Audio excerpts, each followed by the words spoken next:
Hey everyone, my name is Andrew Davis, and you're watching Conversations in Pop Culture. And yes, I am scandalous like an Ashley.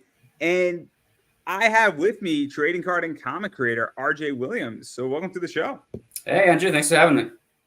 Yeah, no, I'm excited because obviously I'm a trading card guy. Anybody who knows me, I like collecting, buying, selling trading cards, which I will plug at the very end what I got. And I got some cool cards to show off slash tell you what's in my store, everybody. But that's just towards the end with my eBay store and everything of that nature.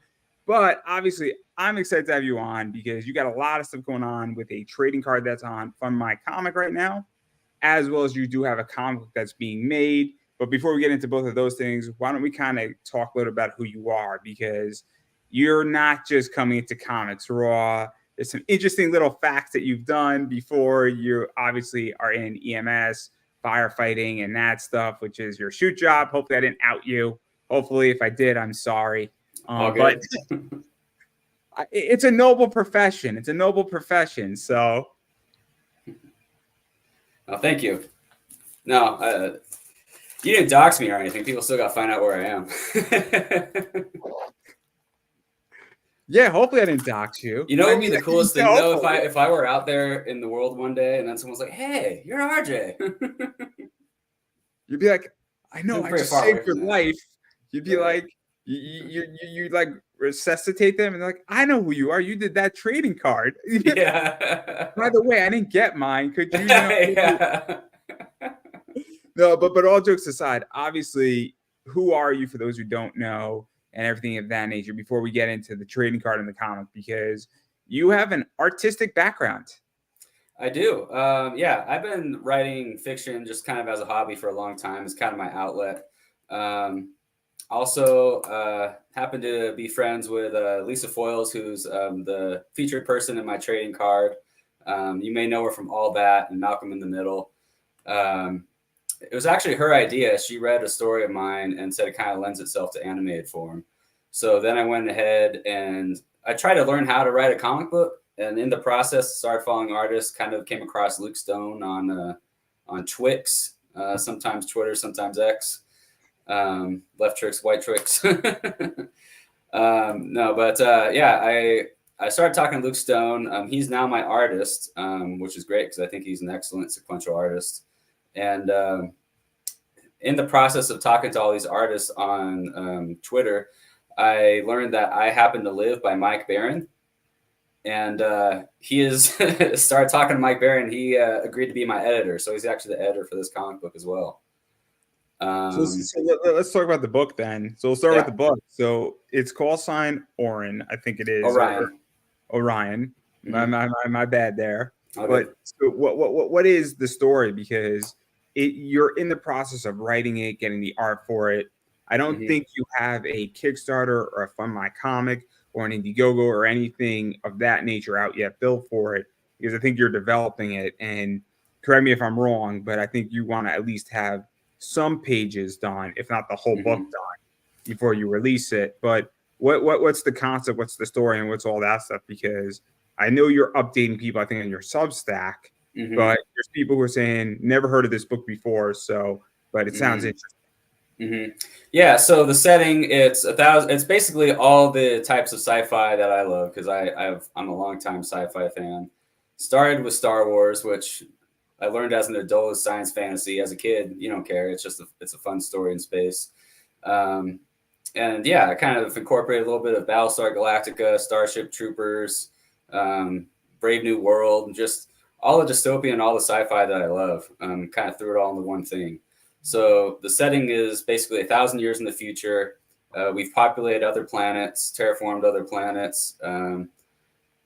People have like changed based on living conditions and all that kind of good stuff.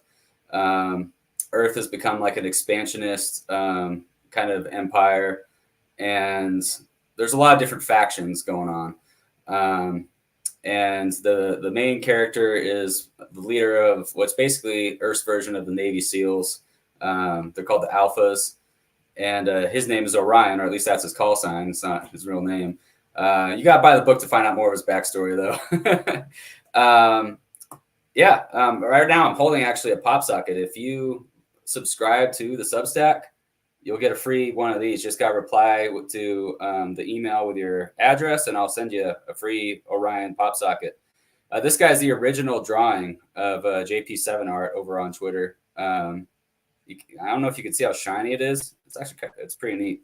Everyone's been a satisfied customer so far, so go and subscribe to the Substack. Let's talk about this a little bit, because obviously there is, and I'm going to take a leap of faith here, there is a war going on, or conflict is happening in this book, and people are vying for power, is the sense I get. If I'm off base, tell me if I'm off base. I don't think I am, but that's basically it. That's basically it. In this issue, there's a hostage situation. One of the hostages happens to be Orion's love interest, Diana, and kind of raises the stakes. I do have some pages complete, by the way. I've got actually a sample print right here, and you'll see these pages. This is kind of the more glossy version. You'll see these pages over on my Substack, or at least some of them. If you follow me on Twitter, you'll see these same pages. I don't know how well you can see that right there. And then over here, more pages. I got the fighter jets, the F-26 Aerostar there. They're in the space battle. And then some action there and some panels. So to go further into this, because obviously you're building it out, and you're building out, and you're doing something that's, I think, is interesting, at least, is that you're releasing parts of it on Substack, and you're talking, I guess, about releasing some of the art, giving props to the story, giving ideas of what's going on, and I guess also testing and seeing what maybe is and isn't working necessarily on social media, and engaging on social media, because it's tricky at this point, I feel, in comics, more so in comics than anything else, is building an audience, maintaining an audience, understanding what your audience is, your core audience, and then also saying, cool, how much money are they willing to spend? And this isn't just a comic problem. It's in every problem. You know, the grocery store still has this problem, and you have this problem. But in comics, especially on an indie level, you know, you have to do all that work with no budget to do research. And so what is it like to figure all this out? Because Substack does grant you a lot of data. So does YouTube, so does Facebook, and it's very helpful. I mean, I know this because I've gone through my YouTube data, and I know the videos that hit home runs, and I know the videos that don't. But I also know where to put a video that's going to suck next to a superstar video, and it props up that not shitty video, but a video that is definitely vanilla, for lack of a better word. Yeah, that's basically what I've done. For almost as long as I've been following people on Twitter, I've been trying to kind of build my own audience. And like you said, YouTube, great data. Same with Substack, same with everything else. It helps let you know what demographic is following you and like what topics they'll follow you for. I've not been able to make really heads or tails of everything that happens on YouTube. It seems like sometimes I'll make a video that I think is just kind of dumb, and a lot of people, like, I'll get thousands of views sometimes. Other times I'll do something that I'm a little more passionate about, and like no one watches it. So it's funny that way. Let's talk about that a little bit too, because and even relating it back to comics, I mean, I have a different approach on YouTube, social media, my audience, where I just push out content, because I am building out content for the next 30 years. And I take a Netflix, Peacock, Disney approach, where I go to the idea where you need as much content as you possibly can. So I know comic creators who are pushing out 1, 2, 3 books every single month. And they're really trying to build out a library, but they're not making any money. But I don't necessarily know if comics in your first year, or even in your first 5 years, if you have a longevity plan, if you need to make money. I think you need to be able to sustain your growth, but I think it's a tech company. And I've also heard people say, I want to go and I want to be able to self-fund this, and I don't want to be pinched to the T every single month and be dropped 12 grand every month and have a huge burn rate. And even though I'm bringing in money, I don't want the stress. And then what if a campaign fails? Do I shoot, move on? Like, shoot, move, kill, and move on? Like, is that what you do? Like, so because I think that's what's interesting. So with YouTube, I have the same results where I have a video that's done 25,000 views, and then I have a video that's done 4. But I don't care because Right. it's just play. Because that video that does 4, 5 years from now, it's going to have 1,000 views. Yeah. So, like, I'm curious how you even process that, because do you feel that that's an issue in comics right now, where sometimes you need to just produce your book, you don't need to necessarily worry about what it's going to do? Because I think that that's a big problem right now in comics, is figuring out that balance. It is. So one thing I've learned about YouTube, say I get a video that gets like hundreds of views, 1,000 views, whatever. I don't get as much interaction. Like if I do like a live stream on someone's channel, I'll get maybe more likes and shares if it's like the right 10 people watching. And then those 10 people will go subscribe to my Substack, which tells me they're more likely to back the book. I think it's about finding the right people. I mean, obviously you want lots of people, but sometimes you have to engage with the right people, because the hundreds of people that watch my funny video about the X-Men aren't necessarily going to back my book when it comes out. See, it's interesting. So I obviously, on my eBay store, I'm targeting a specific client. Now I target 2 ends of the spectrum. I want to sell high-end cards, because when I'm selling a $200 card for $800, it's a huge payoff. It's a 4x, and I'm making good money. But I also want to target somebody who can only afford an $8 card. And I want to find that happy medium where I will want to sell a lot of $8 cards, and the majority of my sales are $8 to $9 sales. And it's great because I'm shipping 400 or 500 of them, and it's a lot of money. And when you're buying at wholesale, which is, 60, 70% off, you're making decent amount of money, and especially when you're selling a lot of them. But I also want to sell those big things, because I want to get those big clients on the hook, so that when they're looking for that card, they come to me. Or I have clients now ask me to say, can you get this card when it comes out? So I'm doing a similar approach with this trade card, for example. So the lowest tier, I got the card right here for those who haven't seen it, by the way. I might as well flash it and show it off. So this is Lena Riley. She's basically my equivalent of April O'Neil. She's a news reporter for Earth in the Future, for Earth's Ministry of Truth. And she's based on my friend and real media personality, Lisa Foiles.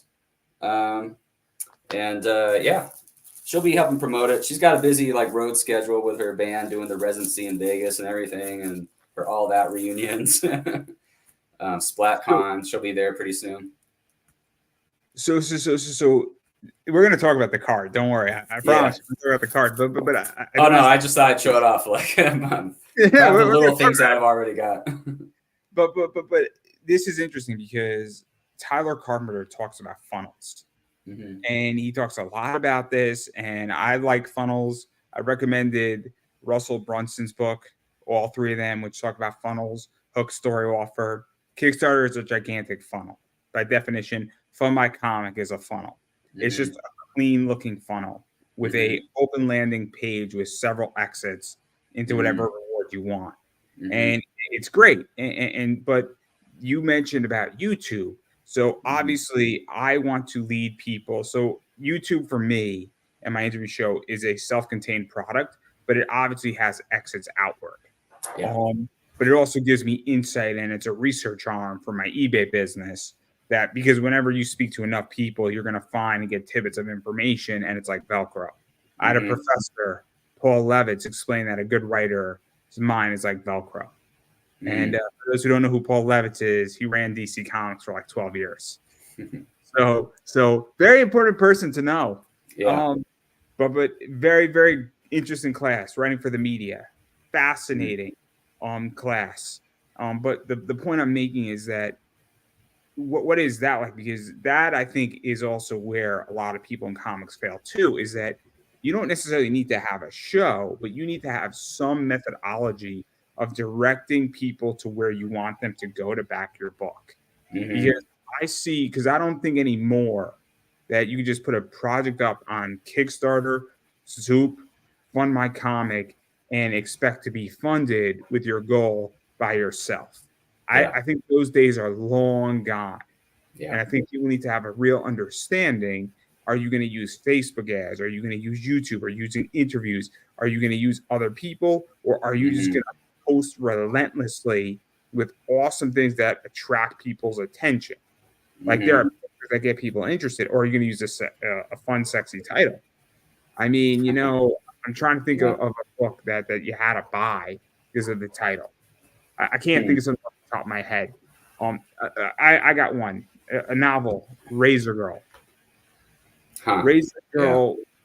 You're like, okay, cool. What is this story about, right? Or Ready Player One is another good example. You're like, Mhm. okay, Ready That's a great Player title. One, great title, and it makes you say, cool, what is this book about? Mhm. Great book.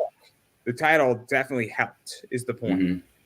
So Yeah. I'm curious how you feel about that, because I think you're touching upon something that is necessary. And also, if you have 10,000 people liking a YouTube stream of yours or watching it live or on the back end or when it's on replay or Mhm. published, naturally you're going to narrow down your position. And even if you only get 20 people on your Substack, you just got 20 people who are now potential buyers. Right. Yeah, I just think it's about you. Everyone's got to build their audience. Everyone's got to have their thing. I think part of that is like a face and a personality to relate to, kind of build your brand. One thing Lisa talks about with her brand, she just learned recently from it was like a producer or a brand manager was talking to her. She's like, yeah, we don't know how to market you. You're all over the place. You got this metal band, but you're also like this pretty girl. And like, what is it you do? You're funny. You do comedy though. And you also write stuff. Like, what do you do? So you got to kind of have a brand. Right now, I'm kind of mostly in the Fund My Comic crowd, people who are other indie creators mostly. And not that I'm taking their customers, but I'm in that bubble, in that world, just trying to make myself known to the people who back those kinds of Let me ask you projects. this.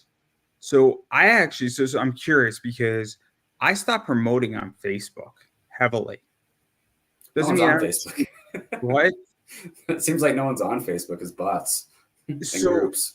the reason why I stopped is that I'm an interview show, and I'm pushing into all these groups that other creators are there, and Mm-hmm. I don't think that they want to support a show necessarily to watch it.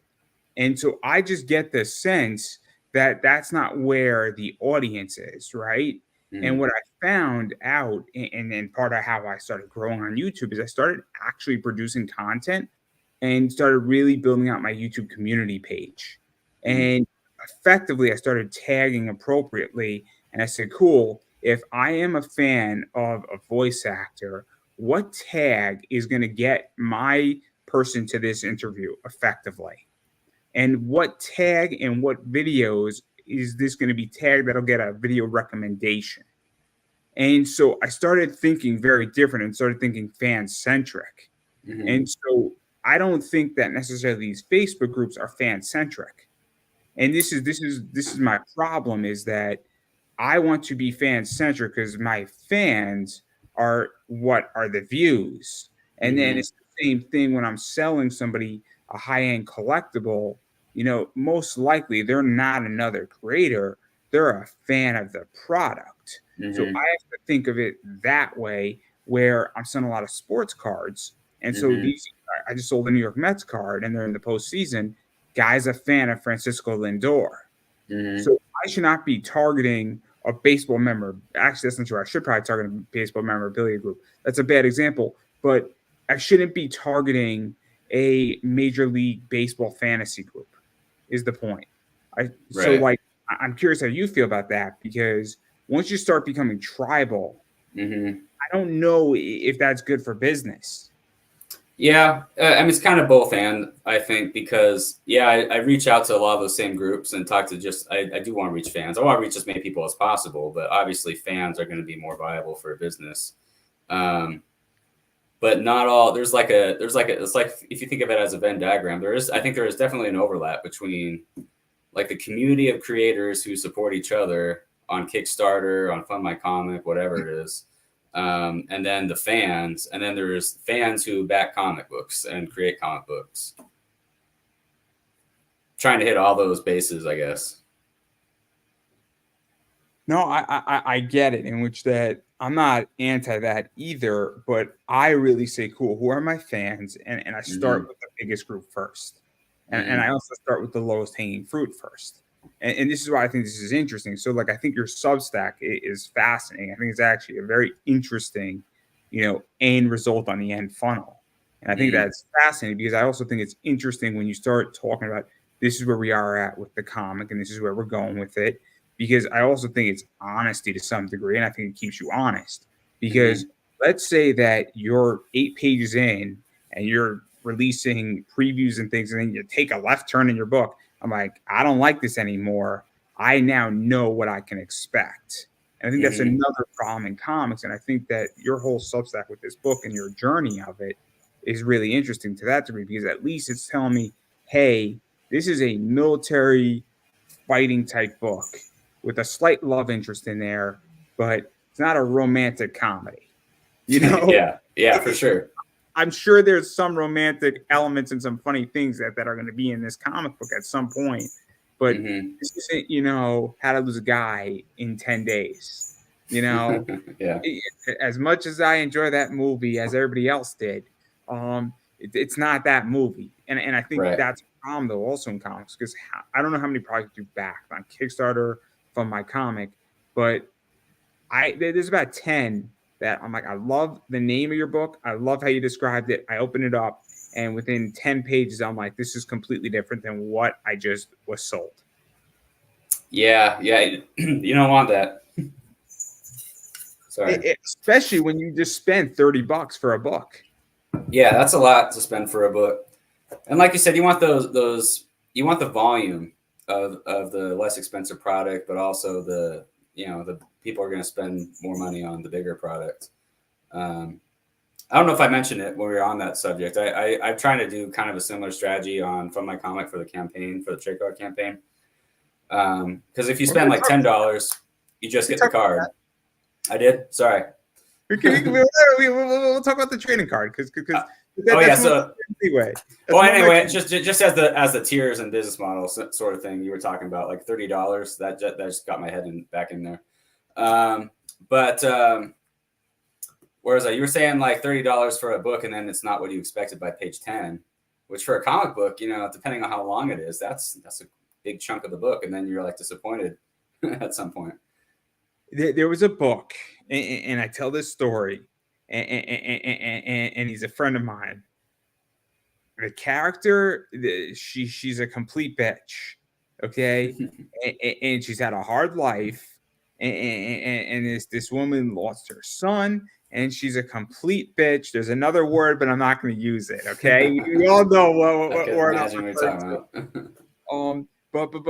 But I get it. I didn't need 20 pages of her being a complete bitch.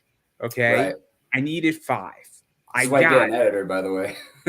So, and the book was done somewhat beautiful, but I'm like, great. And so I backed issue 1.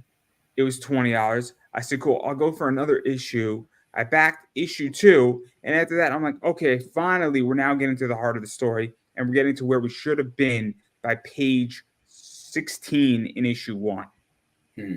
So we are legitly 64 pages in a book, just getting to it. And I said, I can't do this anymore, because if this is the pace of this book, we will get 2 issues. There should have been a 2-issue story over 6 issues, in which I didn't need all the extra at $40. Now, if you were to sell it to me for $30 for 6 issues and you wanted to give me all the extras, that's one thing. But not $120. Yeah, that's a lot. That's a lot. And that's what it was coming down to. And I just said, I appreciate what you've done. I get that it was beautifully illustrated, but this was a disaster. And and I don't know how to tell my friend, dude, you should have turned this into 4 books, not 6. I get that you had a publishing deal, but this book was a disaster. And this book should have been taken behind the barn and shot. You and me could have had a 6-pack together. We could have had a beautiful bottle of wine, whatever you want. But this idea needed to be taken behind the barn, the script of it, and just shot. That's a shame. No. And then you start new. I didn't say he needed to be shot. I said the script needed to be shot. Oh, no, I know. I know. It's just sad when, not everything you write is going to be good. I'm sorry. Oh, I've written some stinkers. And I'm fortunate to have friends be honest with me. So that's my point. But this is my issue with comics right now. To be honest, this is my issue, is that nobody tells somebody your book just missed, dude. I get that you put a lot of money into it. I understand that you just spent $8,000 making this happen, but or you spent $40,000, give or take, in funding this, not directly and indirect money. I get it. But this was just bad. Right. But that's how I feel. But I don't want to dwell on that, because I do want to talk about your trading card, because that's way more my. I could talk about the book or the card or whatever. I wasn't trying to change the subject. I want to talk about the card, because the card to me is actually more interesting. Okay. Because for sure. Trading cards are super hot right now. Sports cards are big. There's a whole magazine that I should have wrote down. That's the non-sports trading card magazine that comes out every other month, which is awesome. And they give free promo cards. So they just gave Richard Park cards. He does a lot of trading card stuff on Kickstarter. He has a lot of promo cards in there. And then they did the Dynamite. They had a promo card from Dynamite's Transformers of that set that just came out. And then they had something else, some Nurse Ratched thing, which is cool, like Psycho Nurse Ratched from, I forget who did that, but that was cool. But what prompted the trading card? Because that's just a hot area and a hot topic right now. Well, like anyone else who's in indie comics, I just you gotta be creative with how you're going to build your audience and engage with your audience. And I thought it was only fitting, it was this whole comic book thing is an idea that Lisa gave me. She didn't say go forth and make a comic book, but she said, this will look really good animated. And then that led me down this path. She also obviously has her own audience. So, and, she also looks good on trading cards. So why not use your friend for all those things? So let me ask this, because obviously, there's a lot of stuff in play here. You mentioned, obviously, she looks good on a trading card. She's in your comic book, but it's also the idea that 2.5 years ago, 3 years ago, depending on when you want to count COVID and when all this stuff was in lockdown, trading cards exploded, where they were definitely, I wouldn't say dying, but they weren't as big as they are right now. And people home in the hobby got not just life put into it, but money put into it. Topps sold themselves for $500 million to Fanatics or Fanatics. When Topps sells themselves for $500 million, this is no longer a game in which the biggest trading card company in the world sold themselves for $500 million. We're no longer talking about, a bunch of guys want to relive their childhood. There's a whole new generation, and then it goes even further. So what is that like? Because you're timing something, and then you're getting an audience that obviously wants that. But then you also have the 90s and the 2000s, which are now really hot too. That's the other thing too, is that she is really from that era where all that was SNL for kids. Yeah. And it was, when did all that come out? Was it 97, 96, 97? I was going to say maybe 95. It was definitely because there were 2 different casts, I believe. There were Keenan and Kel were the original cast, and then Lisa was kind of in the second wave of all that in the late 90s, 2000s. So, but nonetheless, it's really that era where it's the Yeah. 90s are really hot too. And so, what is that like Mhm. too? Because this is gonna trigger that and hit that. Mhm. And Well, it all fits very neatly into who my demographic is because, like, again, you were saying the YouTube research there, and kind of we're all doing our own guerrilla research and marketing. Um, and that definitely people in their I'd say mid 20s to late 30s are generally like where my audience typically is, and that age group remembers that era and is nostalgic about that era, and so that also plays very well into building and engaging with this audience. did you also feel that a $10 trading card position is an interesting way? Because obviously, if people want to relive that era of the 90s, early 2000s, they come across this, they know who she is, and like, cool, I don't know who RJ William is. I have no idea who this guy is. I have no idea his book, but this trading card looks interesting. And then you Hmm. obviously get their information, you give them updates, and then they come over and say, cool, I need to back this now. I need to check this out. And then they say, cool, I like this, but I'm not much of a comic guy, but I like her. I like this concept. I like this trading card. It's a nice little thing. It's $10. You know, it's not going to break me if I hate this or if I never ever come back, or, it's just a fun item, right? Hmm. And then you can update them, and then they now have a connection to you in Hmm. that regard. And they also have a paid connection, which is different than a earned connection or Hmm. a social media connection. So like, because that's where this is interesting, I think, is that you have a whole trading card side of this, but you also have the idea that, hey, you're getting somebody into your system, Hmm. Yeah. into that. So yeah, basically, I just want to get people engaged. Like you were talking about funnels with like exits, exit paths to other places. Um, that's kind of sort of what I'm trying to do with the trading card and like get them into the universe that I built where the comic book takes place. So hopefully they back the comic book. I want people to become fans and engage in whatever avenue would interest them. So, for example, other than the trading card collectible, pretty soon I'm hoping to launch an F-26 Aerostar collectible, and that's the fighter jet you saw me hold up earlier on the comic book page. I have a 3D printed version that my cat's made a toy of, so if the wing's a little damaged there. And then I got a couple other versions I printed or I painted. So this one I like just painted.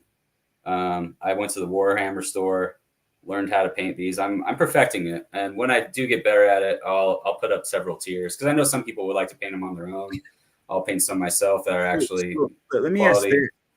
this. Sorry to interrupt. Let me ask this, Uh, because you obviously have the trading card, mhm, and I think you have to get creative now in comics. mhm, So I think that at this stage in the game, you have to get creative on what type of campaigns you want to run. And I also think that, and I don't know if it's been coined yet, but I also think there's a concept called micro campaigns, mm, because I view your trading card as a $10 trading card, 25 autograph, and I would have just left it at that, right? And then mhm, all of a sudden you release your book, and then in between releasing books, if you're doing different trading cards that are related to this or in still the same vein of all that or something similar, all of a sudden you might have micro content and micro campaigns, and it mhm, very well be a whole subsidized business of your comic book stuff and everything you're doing to some degree. And so, what is that like too? Because somebody might say, look, I don't necessarily want to go and we said, I'll buy your book for $25 and you're going to release it every 6 months, but I still want to support you in what you're doing. mhm, And so, like, but also it keeps interest, right? Because if you release a trading card every 3 months, and you're doing 10 and like 25 autograph for it, and then you're releasing your book every 6 months, you're still keeping interest with your audience, and mhm. you're still selling a product, and you can still remind them, hey, the book's coming out in 5 months from now.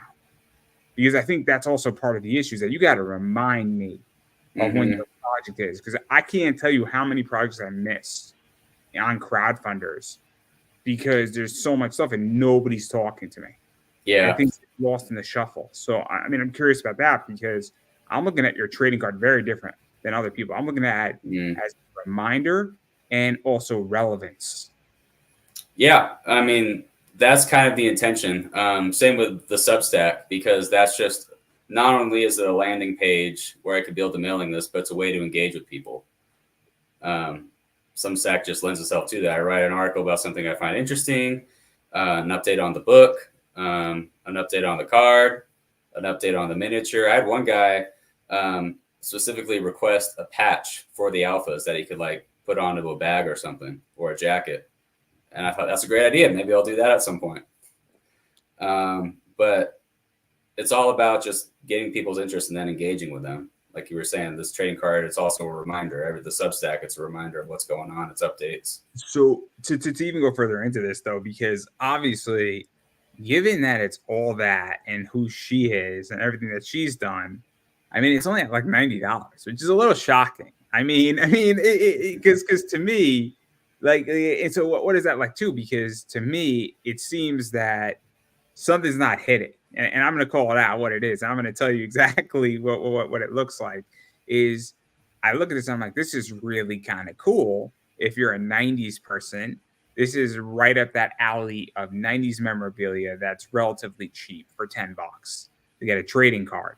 It's not like it's that expensive. It's not over the top. It's not like you're buying, a signed album from Premier Collectibles for $300 from like something that was produced in the '90s. And so, like, what is that like? Or do you just feel that, hey, I'm not promoting this necessarily too hard, and I'm just gonna see where it goes because I'm not too concerned? But like, what? Because like I'm looking at this campaign, I'm like, it's simple, and I get it immediately, right? Like, this is why I'm so perplexed. Is that this should, to me, be doing better, and like, Yeah, I'm perplexed, and I don't understand why. I think I could confidently say it's probably just due to lack of promotion and lack of eyes seeing it. Like on Twitter, I probably had the same 10 or 20 people see it a lot. I couldn't tell you exactly how many have seen these posts because I share them in groups. Get on live streams, try and promote it, trying to get out there, get noticed. This is why I don't like groups, right? This is why I don't like groups. Exactly. Groups are not effective. But yeah, no, I don't have a huge presence, and I'm trying to get out there as much as I can. And I know Lisa's like made like one reshare post about it on Instagram, which she's super busy. I'm not dogging on Lisa for that, but I know she's got like a very full plate, and this is like a friend helping me out. It's not like she's doing a commercial for me or something. So I could probably say it's just due to lack of eyes, lack of views, noticing it. Because to me, it should sell itself, right? Like, this is my whole thing about eBay. And to bring it back to me for 2 seconds, because I think it'll further go back to you, is that my products sell themselves. When I'm selling a Caitlin Clark, I don't need to market it, and that's the point of the business. Is that I want products that I need to market, and I want products that I don't, and I'm figuring out, and I'm doing it a lot better. It took me a long time to figure out how to do that. But, again, a Caitlin Clark will sell itself. Mm-hmm. And so I don't mind making less money on a product that sells itself and sells itself quickly because it's just cash flow. And to me, this should sell itself. And it just needs to be in the right place, which is really the 90s group. That's really where it needs to be. In a 90s group. That's an idea I actually haven't thought of. Maybe on Facebook, I need to find more 90s people. I mean, there was a whole con in Connecticut called 90s Con. Yeah, there you go. So these things exist. I need to hire you as a marketer is what I need to do. Well, I'm not that good. I'm not that good at anything. I just have ideas, and I'm lazy. So anytime somebody can do something for me and market something for me, hence why I like to interview people, because usually when you interview somebody, you're going to get traction, and I can use their name to further mine, and then I'm furthering theirs, and it's beautiful, and it works. It's very helpful. It's easier to use a celebrity to grow your own presence.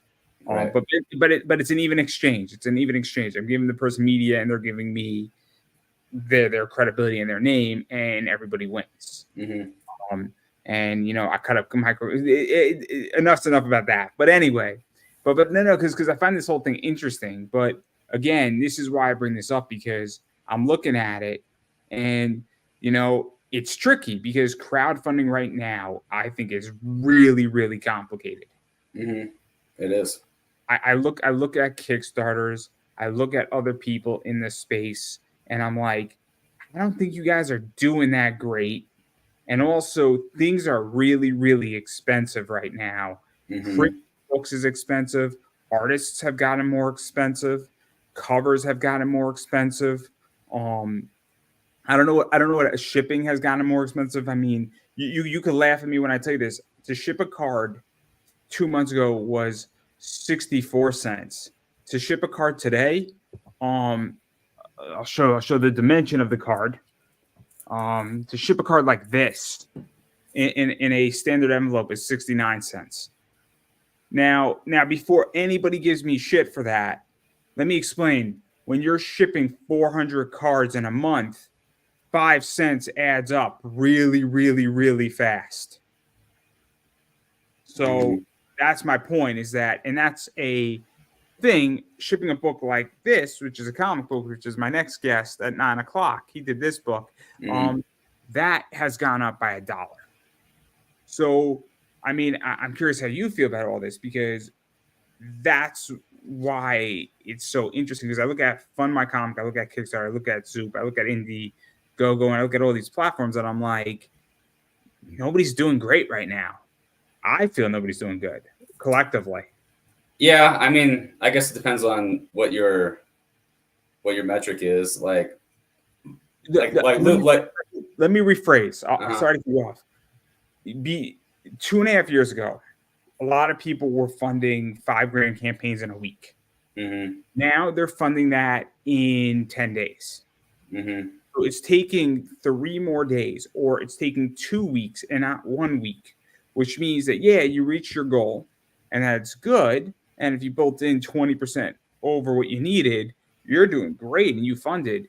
But what if it takes you 3 weeks to fund? So now you were doing 10 grand in 1 week, and then you were getting another 4, 5, 6 grand because you had forward motion, but now you have less of a leash to do it because you only have 2 weeks to carry that forward motion out. Mm-hmm. And then on top of everything else, things are more expensive, printing's more money, which technically means that if you're funding in less time, or it takes you more time to fund, depending on how you want to look at it, and you have less time to get over, then you're not doing it. I mean, that's a valuable and fair metric. If you fund in 3 days and now you're funding in 5, that means that your funding metric has gone down by 40%. Mm-hmm. Yeah. I mean, and that is obviously significant. So like Luke likes to say, like a successful comic book campaign is one that funds. No, Luke said a different thing. Luke said something very different. He said a successful comic campaign is not one that funds, but one that delivers. I mean, I think he's talking about story, probably not. Luke said that on my show, and the reason why I say this is that, and he's 100% right. He said a successful campaign is one that just doesn't fund, but also delivers you your book to customer. A campaign is not successful until every customer has what they got and what they pledged for. Well, yeah, of course, it's got to go on both ends. The customer needs their book. It's got to be delivered. It shouldn't be late. They've got to be happy customers. I'm not disagreeing with that. I'm just saying on the end of the person running the campaign, I think the metric of success should be a book that funds. So you're in the black. You're ready to go for the next campaign. How much you make? Did I make $5,000 in a week, or did I make $5,000 in 10 days? Did I make $20,000? I say, like, especially if you don't have huge name recognition, don't worry about that. The bigger guys are worried about that. And if you're successful over enough time, that'll come. But I have a low bar. I need to get to 6K and then I'm funded. If I make 7K, I'll be happy. Yeah, fair enough. I guess I'm in a different world, right? Because I know my numbers, right, in my business.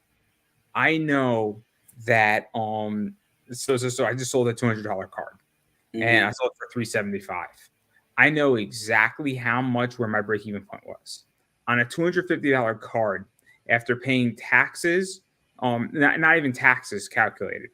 Um, paying shipping and eBay's fees and shipping materials. It's about $50, give or take, and that gives me about $10 of wiggle room.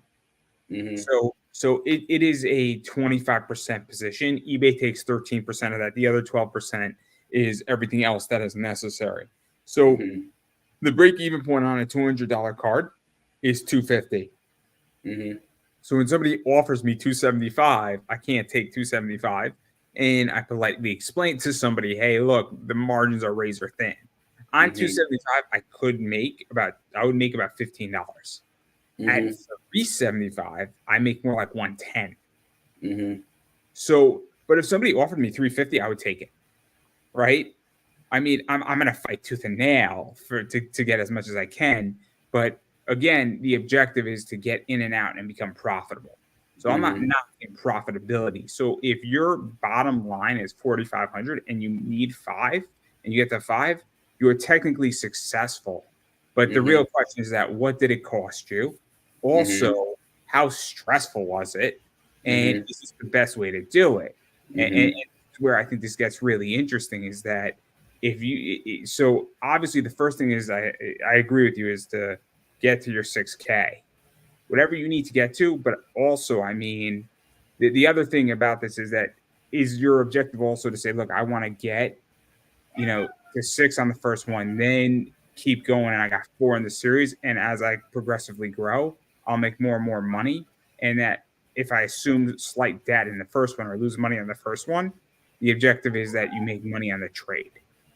Yeah. I think that is more or less the goal. I mean, I'll be honest, I'm not in crowdfunding to make money. I'm in crowdfunding to sell art and build an audience that makes money over time if you have enough customers, just by the virtue of capitalism. If you got enough people buying your product and it's gaining popularity.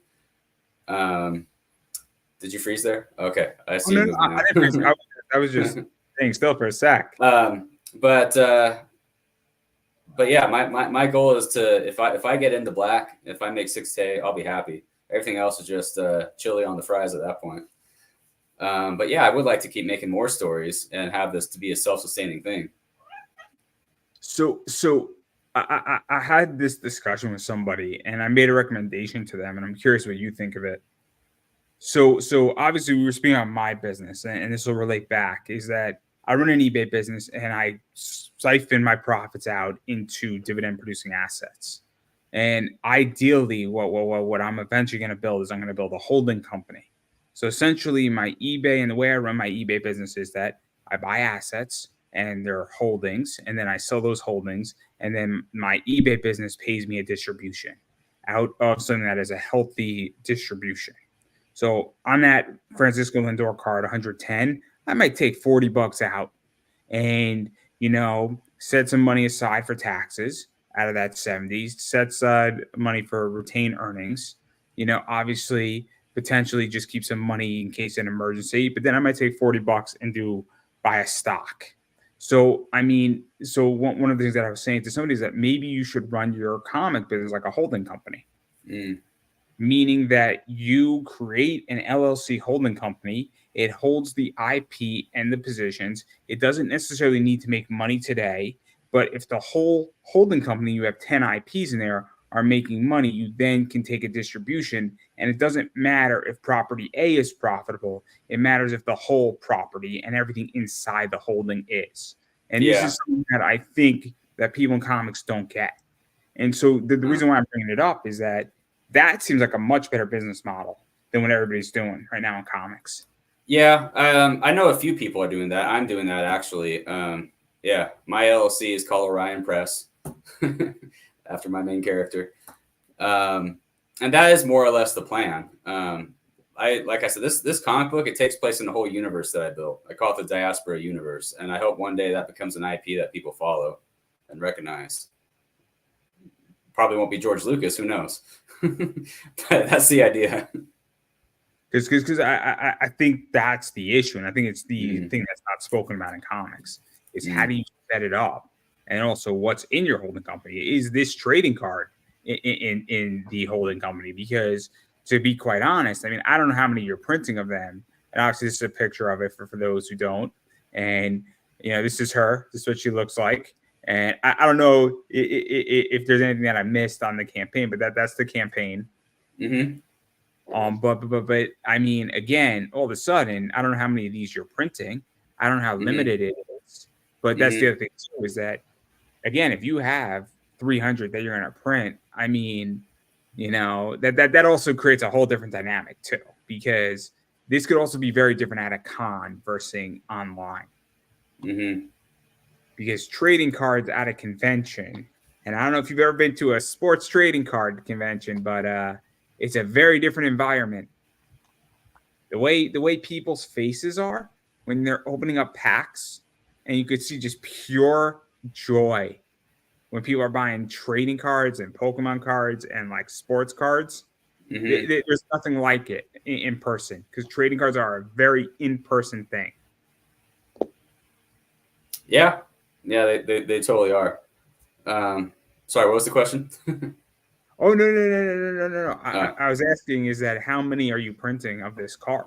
Because that's the other thing too, is that you're right now running it on Fund My Comic, but it could very well be that Fund My Comic isn't the right place for this. It could very well be that crowdfunding isn't the right place for this card, and it's not because there's anything wrong with the card. It could very well be that it is a in-person product. So I'll give you an example of comics. Kids comics don't do well on crowdfunding. Right. Sometimes a child's comic book kills at a con. I have a friend who has sold out of a lot of his comic books and his kid-friendly comic books at conventions. His mom or dad brings him. They're enjoying their thing. They get their adult book, and then little Jimmy comes across it and is like, "Oh my God, I love this book," and it's $10.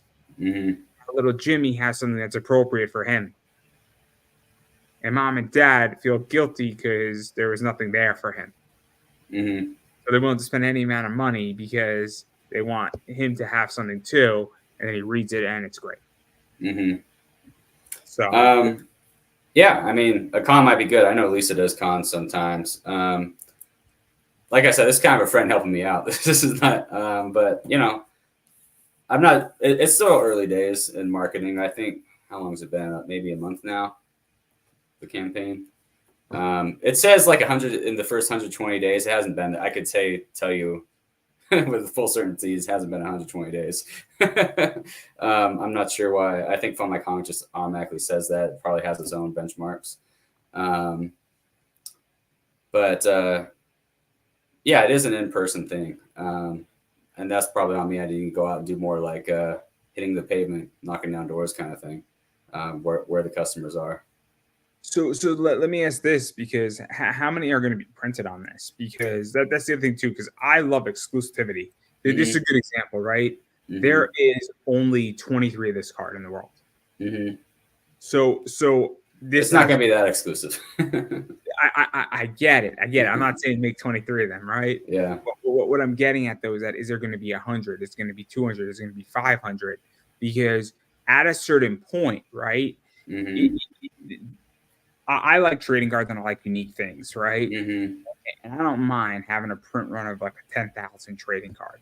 But I also like knowing that, okay, there's only 500 of these in the world.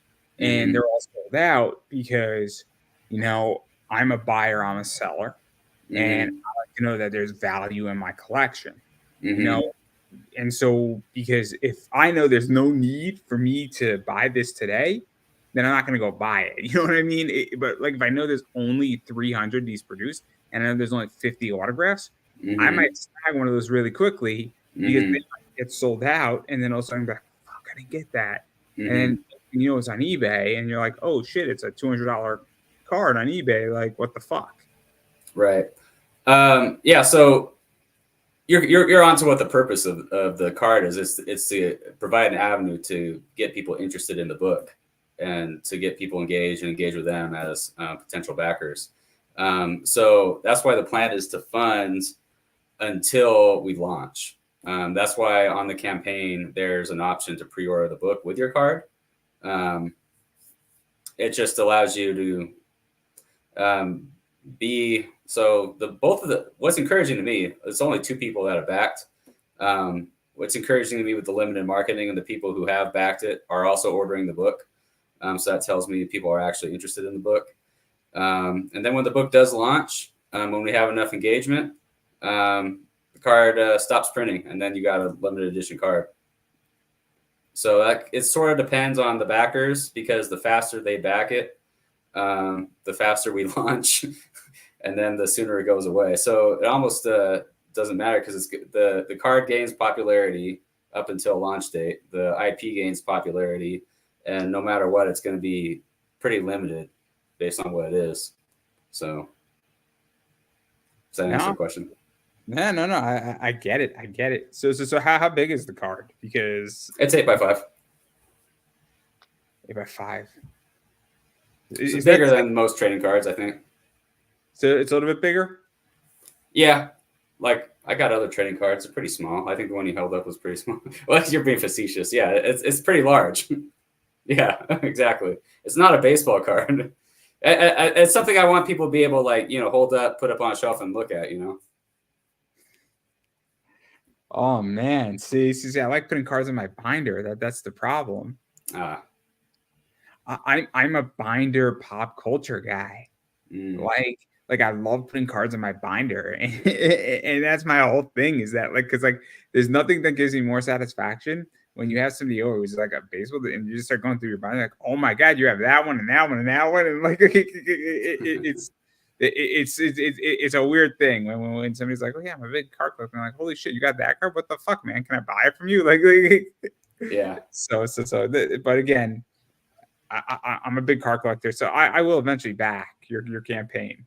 I just have to wait till my next payday. Because I spent a lot of money just recently. Hey, it's not my fault. It's not my fault. It's Ohtani's fault. He just had to hit 50-50 this season. Oh my God. Just the amount of money that Aaron Judge and Shohei Ohtani have made me spend this year is off the chain. The two of them, it's a little north of 5K. I think funny. Pops is in the comments here. Yeah, no. I saw him. How's it going, Pops? But yeah. So that's that. But yeah. So obviously, I mean, it's kind of crazy. So obviously, it's all that. It's the 90s, and yeah, no, I like it. I like the campaign. I think the campaign is really, really interesting, and I'm a little shocked that it's only at 90 because it's like the 90s. So like the 90s are hot. Yeah. Just join a 90s group and just pop it right in, and you'll be fine. Yeah. I think that's what I'm gonna have to do. Maybe hit up the comic book shops and find the 90s groups, all that stuff.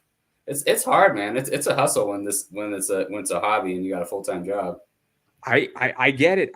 I work a day job and I'm running my eBay business and I do this, and Monday, Thursday, and Sunday Night Football don't help.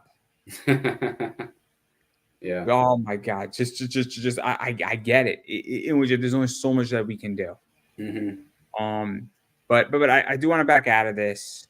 Obviously, for those who want to buy it, this is what it looks like, and this is what she looks like, and then this is another shot of it that's cool in that regard. But I do, and I am curious where you see the industry going in pop culture, comics, because there's a lot that's going on. We are entering October. We are actually in October, second day of October. But where do you see comics going? Because supposedly October is a big crowdfunding month. And it's also interesting because COVID, I feel like the COVID effect of money has worn off. A good friend of mine said that me and him have a slightly different opinion. He thinks that there's going to be less money, and there's less money going around right now because there's a lot of political donating going on both sides. Also, I have a different theory than he does, where I think there's election fear. going on. We don't know where it's going to go. People might have their thoughts. We don't have to talk about that. I don't know your politics, and you don't know mine, and I don't want to ruin a good time. I understand that people may or may not agree, and even if we both agree on the same thing, we're going to piss somebody off. So we're not going to go down that. I think that there is election fear, and people are holding on to money. People are also being penny pinching. I think there's inflation. I don't think that's a political issue. My orange juice is more expensive when I go to Target now. Inflation's not a political issue? Inflation is a fact in our economy right now. Versus meaning that things are more expensive than they were 4 years ago. I say that. I think that's political, though. I'm gonna walk away.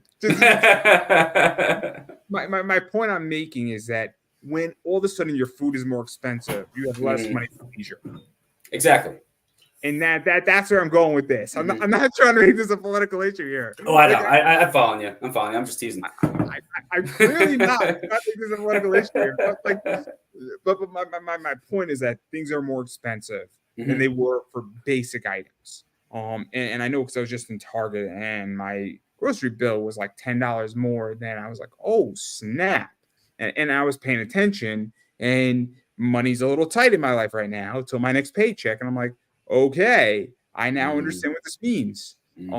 So that's my point is that, so again, that's what I think is going on with a lot of Kickstarters and issues and pop culture. And I think people are having to choose what they want. But I also think there's something else going on too, where I think that bars are open. I think concerts are open. Monster Jam is back in my neighborhood.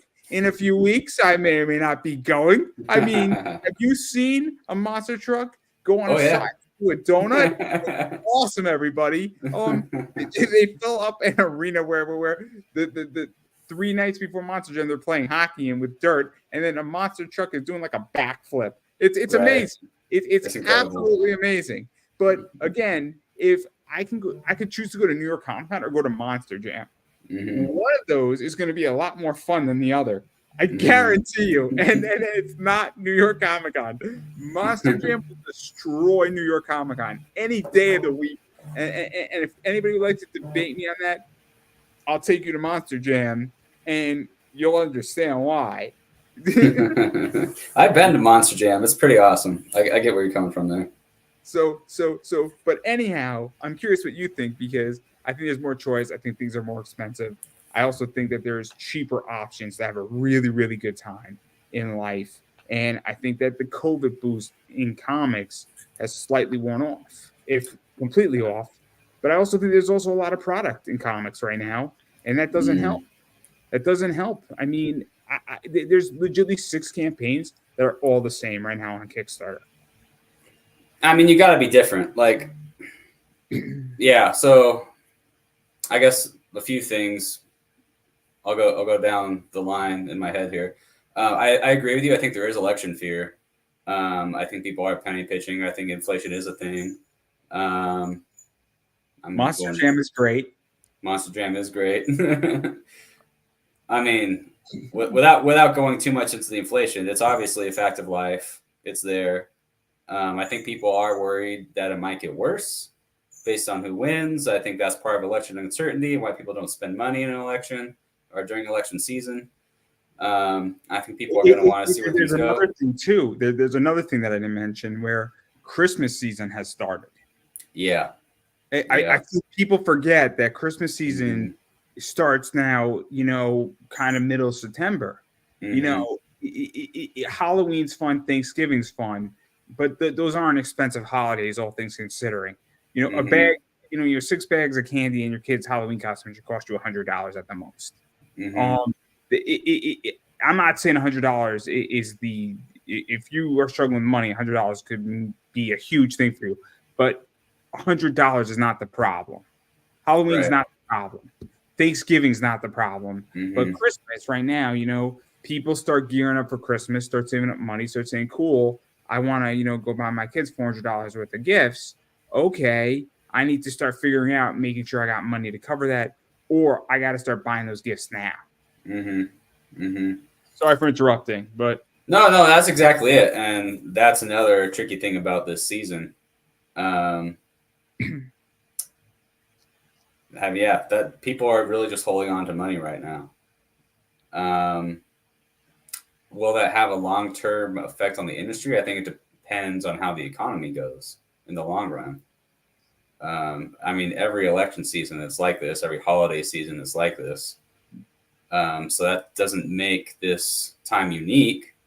Um, but long term, where indie comics go, or just comic books in general go, I think depends on largely on the economy, like any other business. I mean, I think again, I think we have been long overdue. So, Mm-hmm. so the United States typically goes on bull runs for anywhere from 7 to 8 years. We have 2.5 years of cooling off, and then we go on another bull run. It's the reason why if you look at an S&P 500 chart, it goes up Mm-hmm. and it's going up. My 401k looks like that. Mm-hmm. It's an S&P Admiral Share Vanguard fund. And it just looks like a roller coaster where it goes up, goes slightly down, then it goes higher, goes and it's beautiful. But I'm longing it, right? So Mm-hmm. I think, and this is just my take as somebody who's been through this. I went through where my portfolio fell by 45%. And I bought more and I made a lot more money on the upside. Mm-hmm. I was waiting for that fall, and I'm waiting for the next one. Because if you wait for the fall and then you buy it in at the bottom, you can only go up.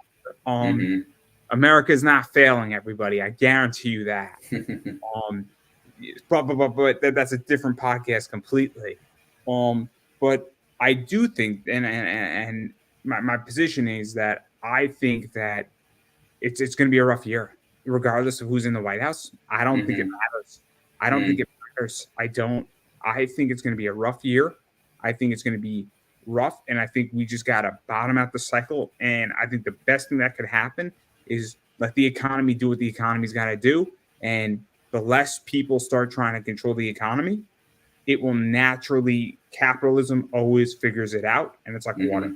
Because money is like water. It finds the easiest, fastest, cheapest way to move into where it wants to go.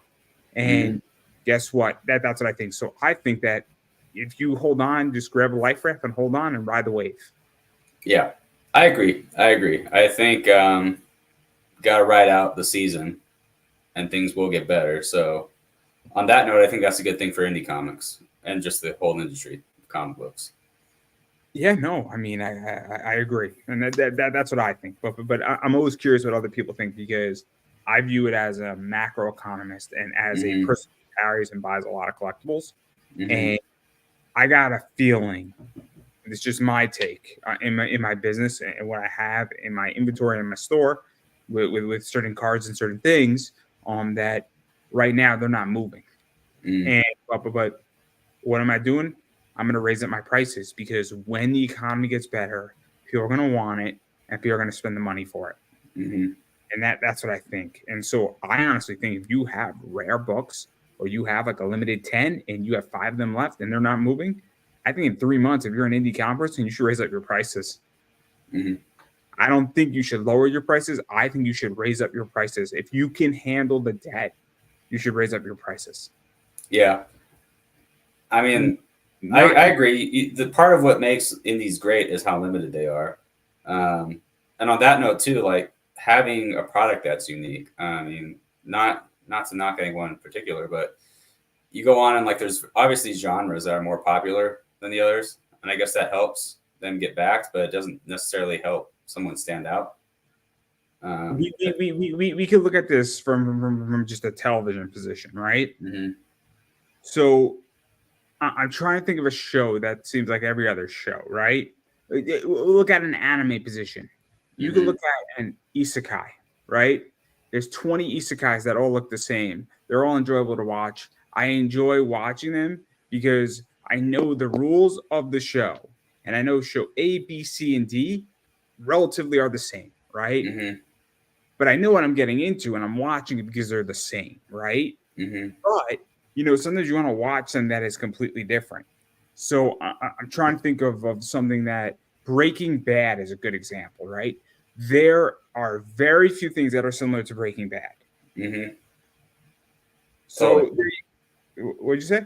Totally, I agree. Yeah.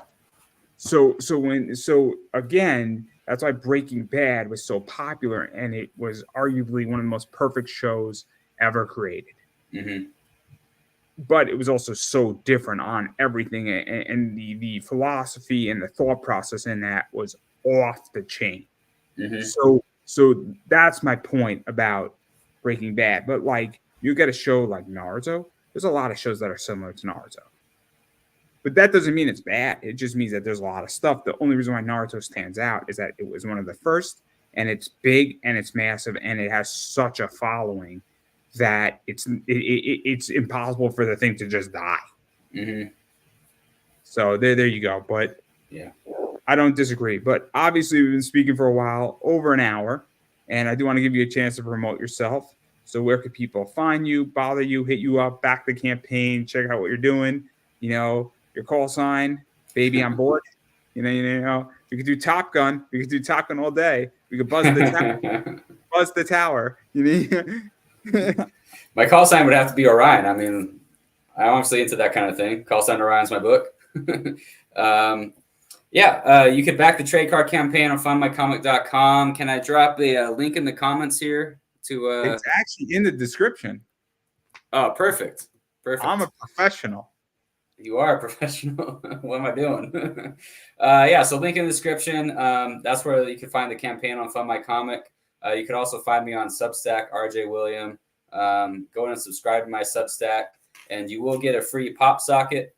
It looks like this here. All you got to do is reply to the email with your mailing address so I know where to send it. You get a nice, shiny, original Orion pop socket there. That's his first iteration, so that's kind of a limited edition image. And when I launch this comic book, this cool stuff's going to go away. Pop sockets, trade card, it'll just be book. And then you'll have something that no one else has. You got something limited edition. If you want to go a little bigger, go for the signed trade card. And you got something limited edition special. Maybe pre-order the book. Go check it out. And then, obviously, I'm just going to keep saying it. You got to support people. You want to see what their stuff gets made or their stuff getting made. You have to go out and support them. You have to go, obviously, back their campaigns is one of the ways to do it. Follow them on social media. They got a Substack.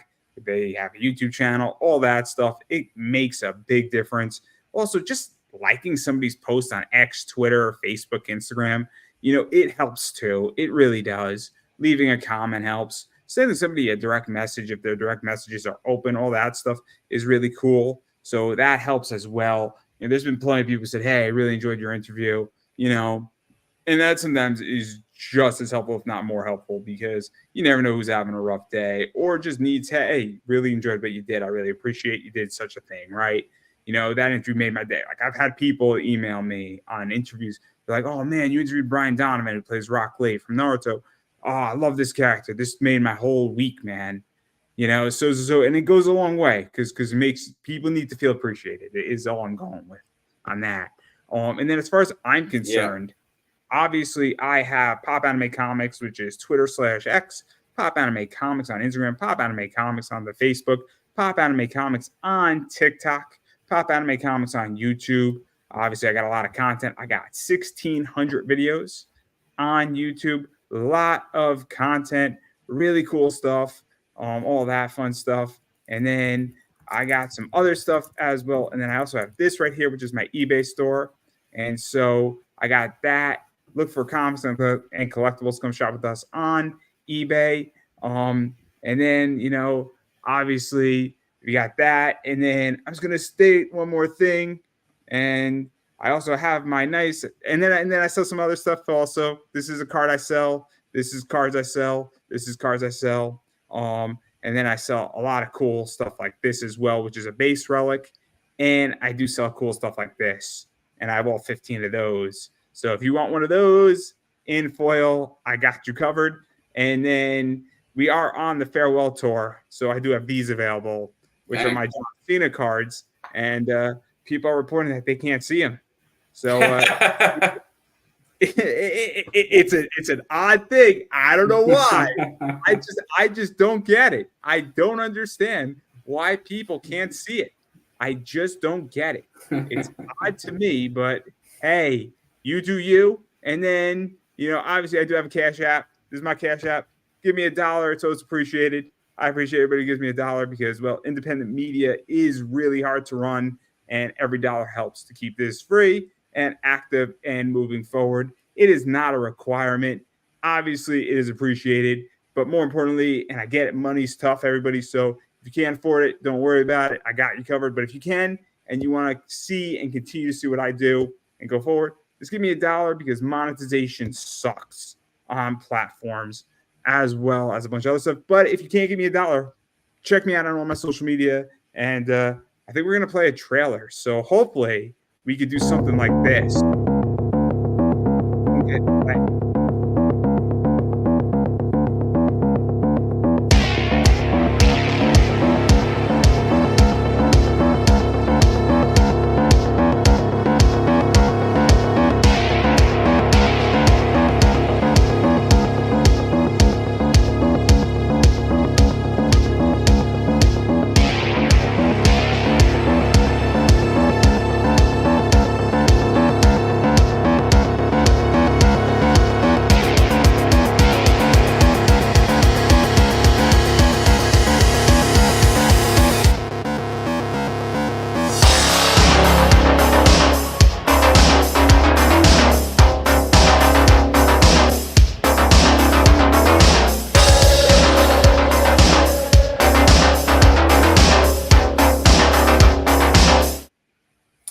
So yeah, that was that's the trailer you'll see on Substack. Yeah, subscribe to my Substack. Check it out.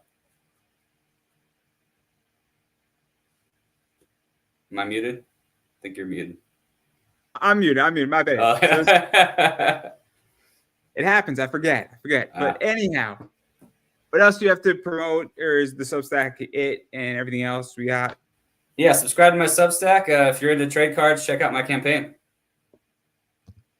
Well, I don't think I could have said that any better myself, and I don't think I could have ended that any better myself, everybody. And I believe that is a wrap.